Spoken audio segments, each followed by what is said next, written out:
The cold truth about people who used you. Listen closely. The people who used you. They're not losing sleep over it. They're not thinking about you right now. They moved on the second you stopped being useful. And that's the cold truth you need to burn into your mind. They saw weakness. They saw opportunity. They took what they needed and walked away. No guilt, no second thoughts, just cold calculation. You were a stepping stone, a resource, a means to an end. And the moment you understand this, truly understand it, you stop being a victim and start becoming dangerous. The game was always being played. You just didn't know you were in it. But now you see the board. Drop "I see the board" in the comments if you're ready to play differently. Section 1. The Machiavellian Mirror. Machiavelli understood something most people refuse to accept. The world doesn't reward the pure-hearted. It rewards the strategic, the calculated, the ones who understand that power isn't given, it's taken. Those who used you weren't evil, they were just awake. They understood that in the arena of human interaction, there are predators and there is prey. There are those who extract value and those who provide it. You provided. They extracted simple, clean, efficient. And here's what stings. They'd do it again. Given the same circumstances, the same opportunity, the same version of you, they'd make the exact same choice. Because it worked. Because you let it work. But here's where it gets interesting. They didn't just stumble upon you. They hunted. They searched for specific traits. Empathy without boundaries. Generosity without reciprocity. Loyalty without conditions. These aren't virtues in their eyes. They're vulnerabilities. Exploitable weaknesses in your armor. And the moment they identified them, you became a target. Not because you're weak, but because you were unguarded. You operated from a place of naive trust, believing the world would mirror your intentions back to you. They operated from a place of cold assessment, believing the world is a resource to be harvested. The difference between you and them wasn't moral superiority. It was strategic awareness. They played the game consciously. You didn't even know there was a game, but now the scales have fallen from your eyes. Now you see what they saw. The battlefield of human relationships. The subtle warfare of give and take. The invisible scorecards everyone keeps, but few admit to keeping. This awakening is your rebirth, your transformation from pawn to player. Drop "I'm awake now" in the comments if you feel this shift happening inside you.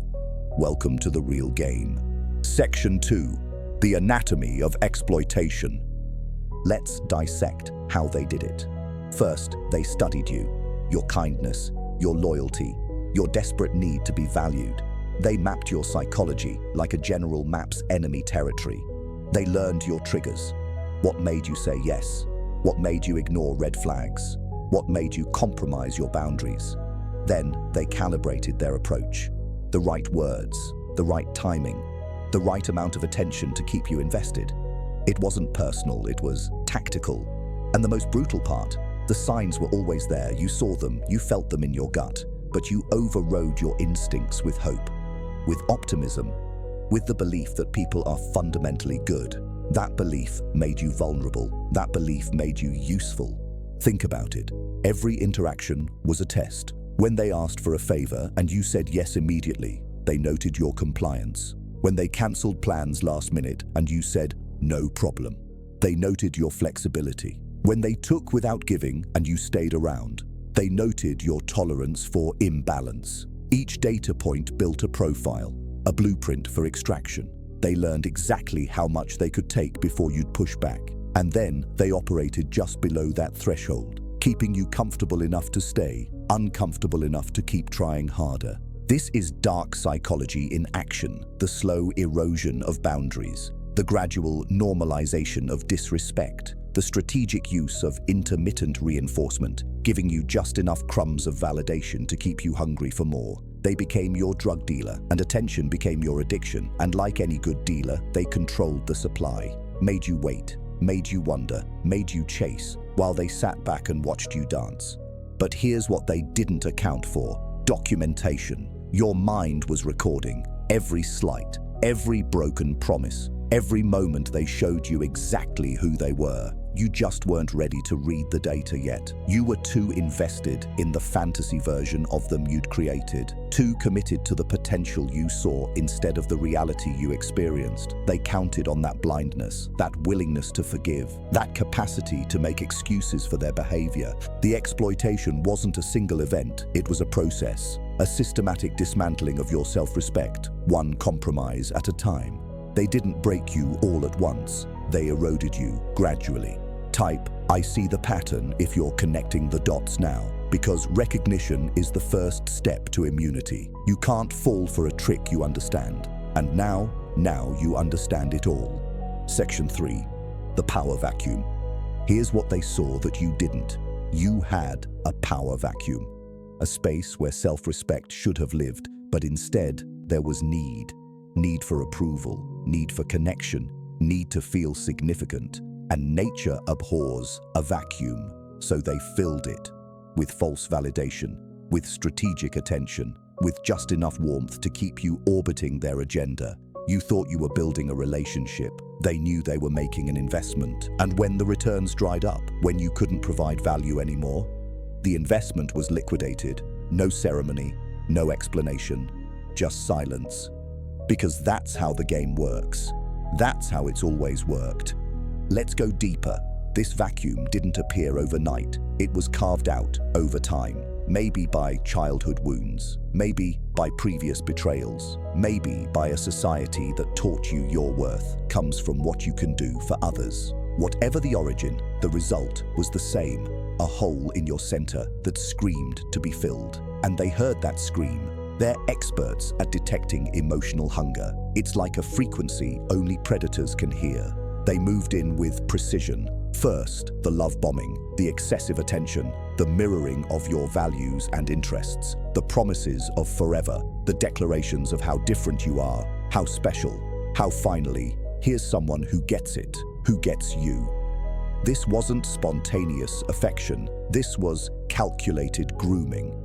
They were creating dependency, building a neural pathway in your brain that associated them with your emotional survival. Then came phase 2, the devaluation. Subtle at first, a cancelled plan here, a forgotten detail there, a moment of coldness that vanished before you could name it. You started working harder, trying to recapture that initial intensity. That's exactly what they wanted. Maximum effort for minimum investment. You became a wind-up toy, and they held the key. The power vacuum gave them leverage, because people who are whole don't need external validation to feel complete. They aren't auditioning for love. They aren't negotiating for basic respect. They simply are, and others either rise to meet them or they walk. But when you're operating from emptiness, you'll accept breadcrumbs and call it a feast. You'll reframe neglect as independence, disrespect as honesty, exploitation as passion. Here's the transformation point. You don't fix this by finding better people. You fix it by becoming a better version of yourself, by filling that vacuum with something they can't touch. Self-sufficiency, standards, a spine made of steel and a heart made of ice. Not cold toward everyone, cold toward anyone who hasn't earned warmth. The vacuum becomes a fortress. The need becomes power. The desperation becomes discernment. Type no more vacuums if you're filling that space with something unbreakable. Because once you're complete within yourself, you become unmanipulable. They can't offer you what you already have. They can't threaten to take what you don't need from them. You become sovereign, self-contained, untouchable. And that's when everything changes. That's when you stop being a target and become a fortress. Section 4. The Stoic Reframe. Marcus Aurelius said, "The impediment to action advances action. What stands in the way becomes the way." Being used wasn't your destruction, it was your education. The tuition was paid in trust, in time, in emotional energy. But the lesson is priceless. You now know what manipulation looks like up close. You understand the patterns, the tactics, the subtle psychological warfare that most people fall for their entire lives. You've been to the dark side of human nature and survived. That makes you dangerous. Not angry dangerous, not reactive dangerous, cold dangerous, strategic dangerous. The the kind of dangerous that sees 3 moves ahead, because you've already lived through the consequences of not looking. The Stoics understood something profound. External events don't determine your fate. Your interpretation of them does. You can view being used as a tragedy, or you can view it as intelligence gathering. A reconnaissance mission into enemy territory. You infiltrated the mind of a manipulator. You learned their playbook. You experienced their tactics firsthand. Most people go through life never understanding how the game is really played. They remain naive, vulnerable, easy marks. But you paid for an education that universities don't offer. A PhD in human nature's shadow side. Epictetus taught that we don't control what happens to us, but we control how we respond. The person who used you controlled their actions. You can't change that. It's in the past, immutable, fixed, but your response, that's entirely within your dominion. You can carry it as a wound, letting it fester and poison every future interaction. Or you can carry it as armor, letting it strengthen and protect you in every future encounter. One keeps you a victim, the other transforms you into a warrior. Think about what you've gained. Pattern recognition that most people lack. The ability to spot inconsistency between words and actions. The capacity to feel manipulation before it takes hold. A 6th sense for insincerity. These aren't just skills, they're superpowers in a world full of hidden agendas. You can now walk into any situation and read the room at a level others can't. You see the subtext beneath the text, the agenda beneath the smile, the calculation beneath the charm. Seneca wrote about turning obstacles into fuel. The betrayal that broke you should become the fire that forges you. Every moment they took from you becomes time invested in your evolution. Every lie they told becomes clarity you can now recognize. Every manipulation they deployed becomes a tactic you can now defend against. You're not the same person who entered that situation. You've been refined, hardened, tempered like steel in a furnace. But here's the critical part. This reframe only works if you actually learn, if you actually change, if you take the data and integrate it into your operating system. Some people get used repeatedly because they refuse to upgrade their programming. They keep the same boundaries, or lack thereof, the same naive assumptions, the same willingness to ignore red flags. That's not resilience, that's repetition compulsion. The Stoics would call it foolishness. Your pain has purchase power. It can buy wisdom, or it can buy bitterness. Wisdom makes you selective. Bitterness makes you cynical. Wisdom makes you strategic. Bitterness makes you reactive. Wisdom makes you powerful. Bitterness makes you predictable. Choose wisdom. Drop obstacle becomes fuel in the comments if you're choosing the Stoic path. Because this isn't about becoming heartless. It's about becoming smart. It's about ensuring that their lesson becomes your weapon, that their exploitation becomes your education, that what was meant to break you becomes exactly what makes you unbreakable. Claude is AI and can make mistakes. Please double-check responses. Section 5. The Emotional Fortress. From this point forward, you build walls. Not walls that keep people out, walls that filter who gets in. You become selective, ruthlessly selective.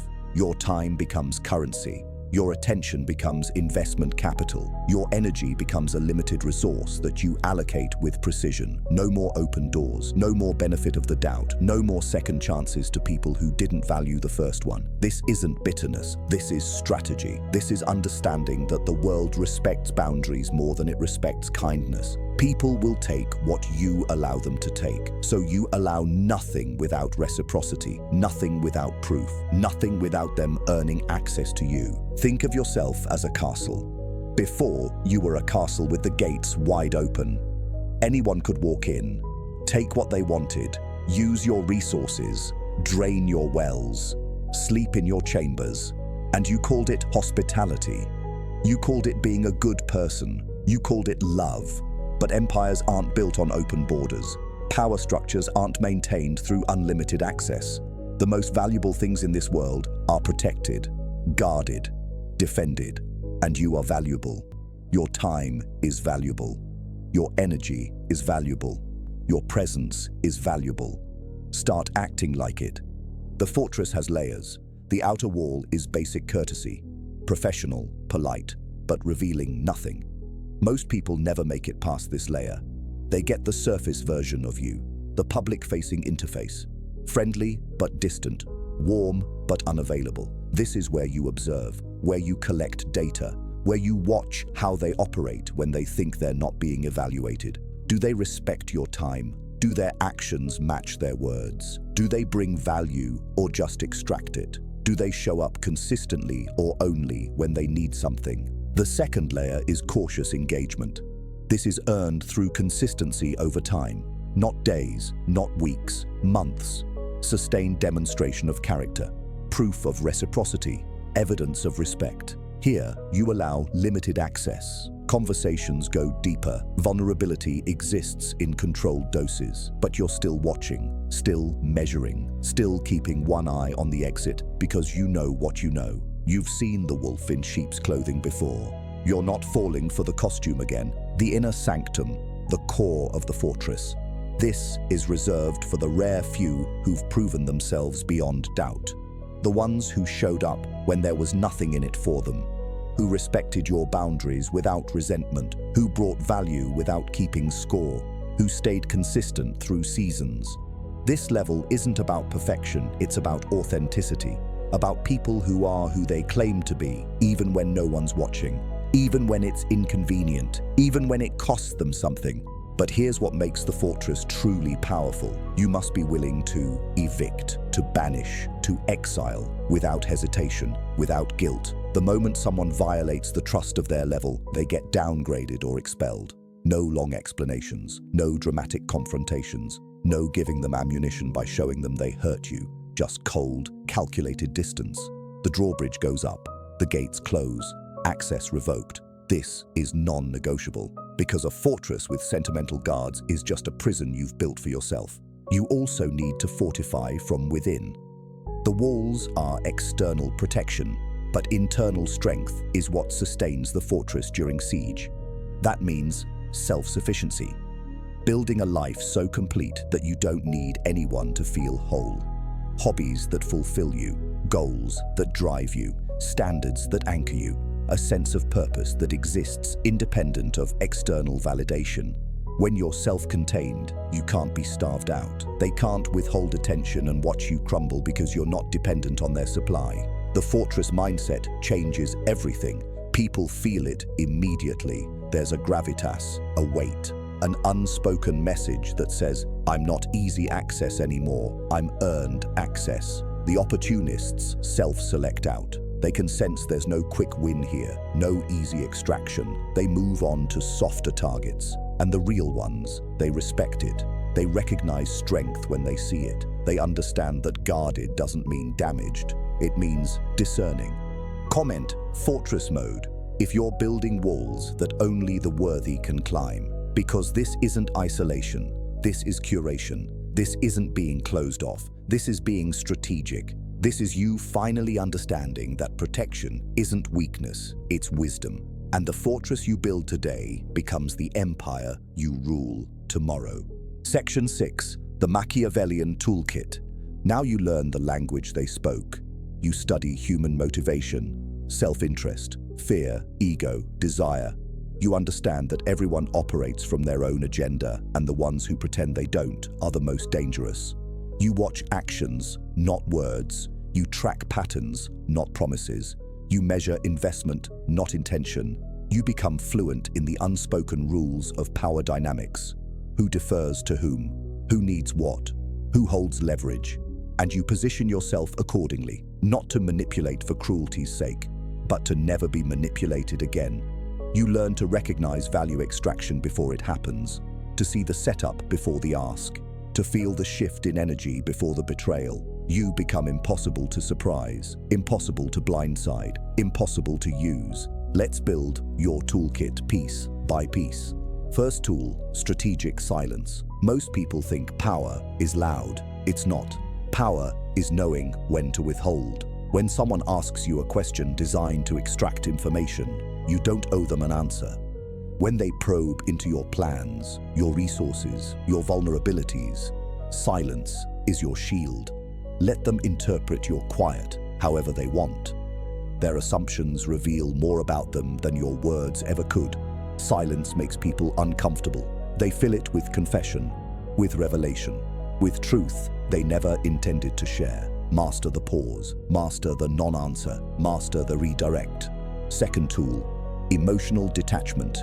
This doesn't mean becoming a robot. It means creating space between stimulus and response.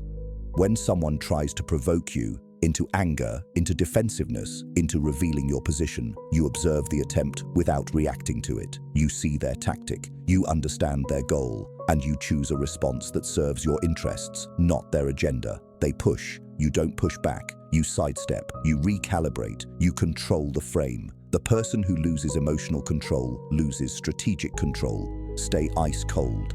Third tool, the leverage audit. In every relationship, there's a balance of power. Who needs whom more? Who has more to lose? Who holds the cards? You must constantly assess this, not from paranoia, from pragmatism. When the balance shifts too far in someone's favor, they will exploit it. Human nature guarantees it, so you maintain equilibrium. You never become so invested that walking away would destroy you. You never give someone so much power over your emotional state that they can weaponize it. You distribute your dependencies. You keep options. You remain mobile. Fourth tool, the reciprocity test. This is simple but devastating. When someone enters your life, you give small amounts and watch what comes back. You share a minor vulnerability. Do they protect it or exploit it? You do them a small favor. Do they acknowledge it or expect it? You set a minor boundary. Do they respect it or push against it? Most people reveal their entire character in how they handle these micro-interactions. They either reciprocate, which earns them more access, or they extract, which earns them distance. No second guessing, no benefit of the doubt. The data doesn't lie. Fifth tool, pattern recognition over isolated incidents. Anyone can have a bad day, but patterns are prophecy. Someone cancels once, could be legitimate. Someone cancels repeatedly. That's a pattern showing you that you're not a priority. Someone apologizes but repeats the behavior. That's a pattern showing you the apology is a tactic, not a transformation. You start building dossiers in your mind, not from resentment, but from pattern analysis. 3 data points make a trend. 5 data points make a prediction. 10 data points make a certainty. Sixth tool, strategic positioning. You place yourself where you have maximum optionality and minimum vulnerability. You don't put all your emotional eggs in one basket. You don't make one person your entire social world. You don't build your identity around someone else's validation. You diversify. You create abundance. Not to play games, but to never be desperate. Desperation is blood in the water. Options are armor. Seventh tool, the exit strategy. Before you enter any significant relationship, business, romantic, friendship, you know how you'd leave. What would trigger your departure? What signs would make you walk? What boundaries are non-negotiable? This isn't pessimism, it's preparedness. It means you're never trapped, never staying out of sunk cost fallacy, never enduring abuse because you can't see the door. Type toolkit activated if you're learning this language. Because these aren't tricks, these are survival mechanisms. These are the skills that separate those who get used from those who get respected. Master the toolkit, become fluent in power, and watch how differently the world treats you when you speak its real language. Section 7, the revenge of indifference. Here's the twist. The best revenge isn't confrontation. It isn't exposure. It isn't even cutting them off with drama. The best revenge is becoming someone they can't touch, someone who doesn't need them, doesn't think about them, doesn't grant them the honor of space in your mind. You move forward with such focus, such purpose, such undeniable momentum that they become irrelevant.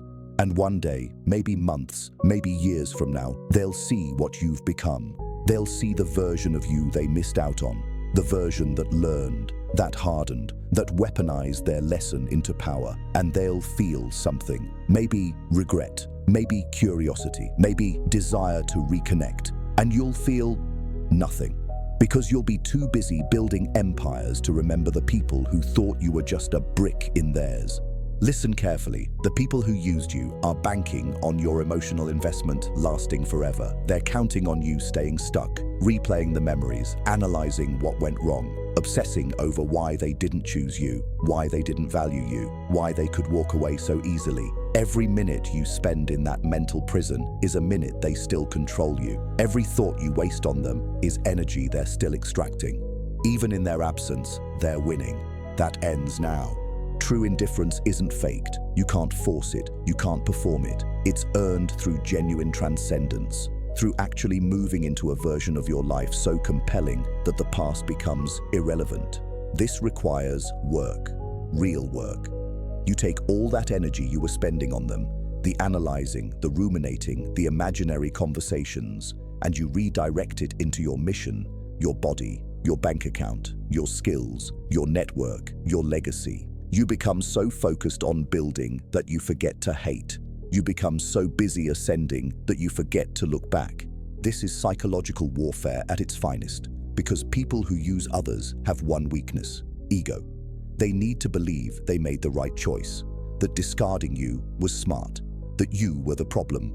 But when you level up beyond recognition, their narrative collapses. Suddenly, they didn't dodge a bullet, they fumbled a gem. They didn't escape dysfunction, they abandoned potential. The story they told themselves to justify their actions starts crumbling, and that's when the cognitive dissonance hits them. That's when they reach out. And here's where your transformation becomes evident. The old you would have jumped at that breadcrumb, would have seen it as validation, as proof that you were worthy all along, would have opened the door hoping for closure or apology or reconciliation. But the new you don't even respond. Not out of spite, not out of games, but out of genuine disinterest. They're trying to reconnect with someone who no longer exists. The version of you that needed their validation died. The version that would accept breadcrumbs perished. What stands now is something they wouldn't recognize, something they couldn't handle, something that operates at a frequency they can't reach. Indifference is the ultimate power move because it's the one thing manipulators can't manipulate. They can handle anger. Anger means they still matter. They can handle sadness. Sadness means they still have impact. They can even handle hatred. Hatred means they still occupy your emotional real estate. But indifference means they've been archived, filed away as irrelevant data, a closed chapter in a book that's moved on to better stories. The beauty of this approach is that it's self-sustaining. The more you focus on your ascension, the more genuine your indifference becomes. The more genuine your indifference becomes, the more powerful you feel. The more powerful you feel, the faster you ascend. It's a virtuous cycle. Meanwhile, they're trapped in a vicious one, realizing what they lost, unable to get it back, watching from a distance as you become unreachable. Some of them will try harder to get your attention. They'll use mutual friends. They'll accidentally show up places. They'll post things designed to trigger you. Let them. Every attempt they make while you stay silent is another confirmation of your power. They're dancing for your attention while you're not even in the audience. They're fighting for relevance while you're building kingdoms. Drop living well. If you understand this is the ultimate revenge, because you don't need to destroy them. Time and your success will do that work for you. You don't need to expose them. Your transformation will reveal everything. You don't need closure. Your future will close that door permanently. Just build, just rise, just become, and let indifference be the message they never forget.